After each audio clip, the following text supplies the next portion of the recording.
The night flight from Atlanta to London was supposed to be quiet. Marcus had done this route before. 14 hours, window seat, a book he never finished, and sleep that never came easy. He was used to it. A cardiothoracic surgeon learns to rest anywhere, or he learns to go without. He was somewhere over the Atlantic when he heard it. Not loud, not dramatic, just a sound that didn't belong. A sharp gasp, then a low moan, then nothing. The kind of nothing that makes a doctor's spine go straight. He was on his feet before he thought about it. The woman was 3 rows ahead, white, late 50s. Her husband was already pressing the call button with both hands, his face the color of chalk. She was conscious, barely, her hand pressed flat against her chest, her breathing shallow and wrong. Marcus stepped into the aisle. He said calmly that he was a doctor, that he could help. The woman opened her eyes, looked at him, and then she looked at her husband. She said no, not quietly, not privately. She said it the way people say things they want others to hear. Her husband straightened up and told Marcus they were fine,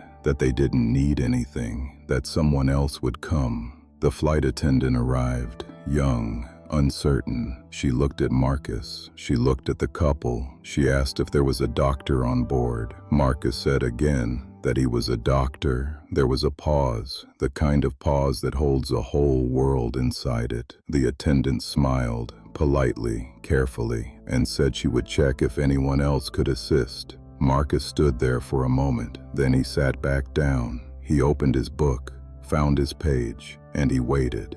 12 minutes passed. Marcus knew because he checked his watch twice. The second time, he wasn't checking the hour. He was measuring something else entirely. The woman's breathing had gotten worse. He could hear it from where he sat. That particular rhythm, labored, uneven, with a catch at the end of each exhale, was not something you forgot once you'd learned to recognize it.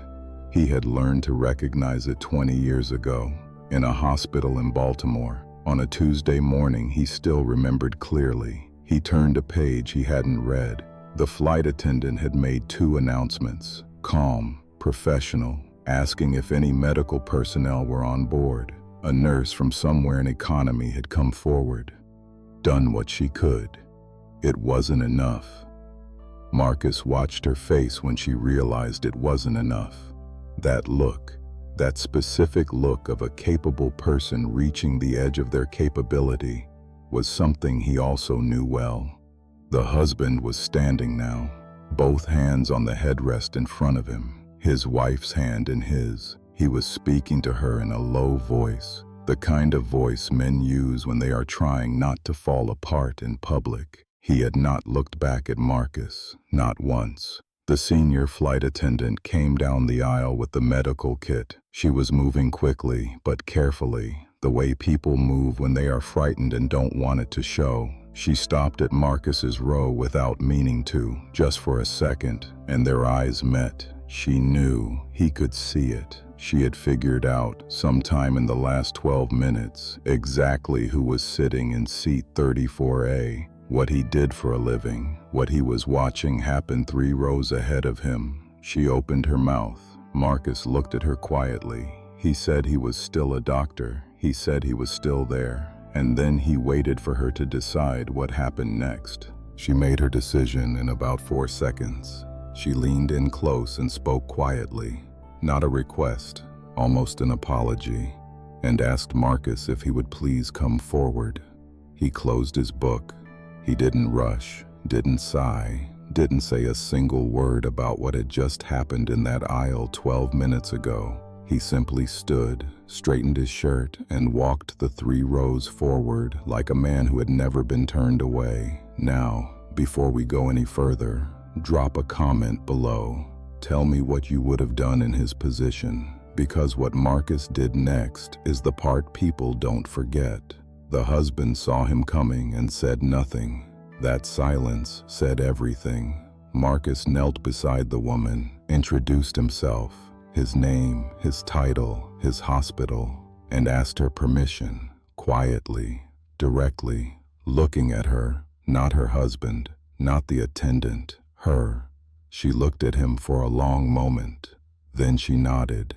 What followed was 11 minutes of the most focused work Marcus had done outside of an operating room. No equipment he was used to, no team behind him, just the medical kit, a pulse oximeter, 2 miniature bottles of saline the nurse had found, and 30 years of training that lived in his hands. He talked to her the entire time, low, even, steady, telling her what he was doing and why, telling her she was going to be fine in a tone that made it a fact rather than a hope.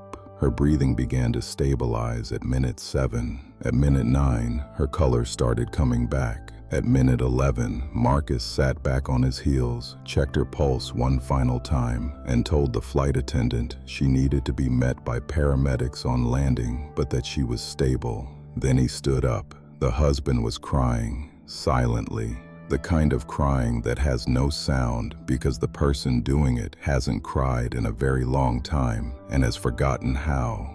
He reached out and grabbed Marcus by the arm. Marcus looked at the hand on his arm. Then he looked at the man. He didn't pull away, he just waited. The man's name was Gerald. Marcus learned that in the next few minutes, when Gerald told him everything, stumbling, halting, the words coming out in the wrong order, the way they do when someone is ashamed and trying to speak through it.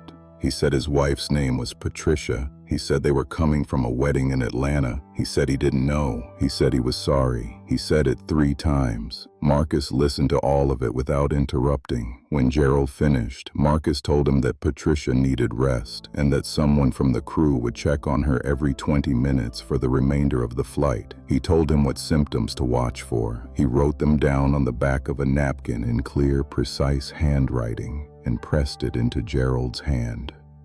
Then he told Gerald one more thing. He said, quietly, without anger, looking the man directly in the eye, that the next time someone tells you they can help, the only question worth asking is whether they know what they're doing, not what they look like, not where they came from, whether they know what they're doing. Gerald had no answer for that. There wasn't one. What Marcus didn't know, what he found out later from the flight attendant who sought him out before landing, was that the entire section of the cabin had been watching, quietly. From the moment he stood up the second time, passengers who hadn't said a word during the whole ordeal had watched every minute of those 11 minutes. And when Patricia's color came back, when her breathing steadied, when Marcus sat back on his heels and the tension broke, the cabin applauded, not loudly, not performatively, the kind of applause that starts with one person and moves slowly, row by row, because people aren't sure if it's appropriate and then decide they don't care. Marcus didn't take a bow. He walked back to seat 34A, sat down and picked up his book. He found his page, and this time he actually read it.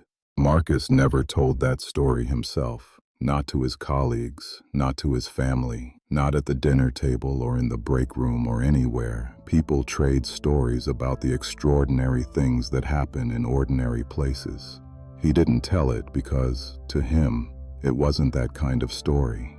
It wasn't a story about being doubted. It wasn't a story about being right.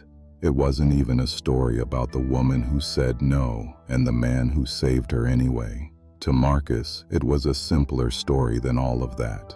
It was a story about what you do when someone needs help and you have it to give, what you do when the world makes it complicated and your hands make it simple, what you do when everything in you has been trained for exactly this moment. And the only question is whether you're going to show up for it. He showed up, that's all. Now I want to hear from you. Tell me in the comments, have you ever been in a room where someone looked past you, dismissed you, decided you had nothing to offer, and you had everything they needed?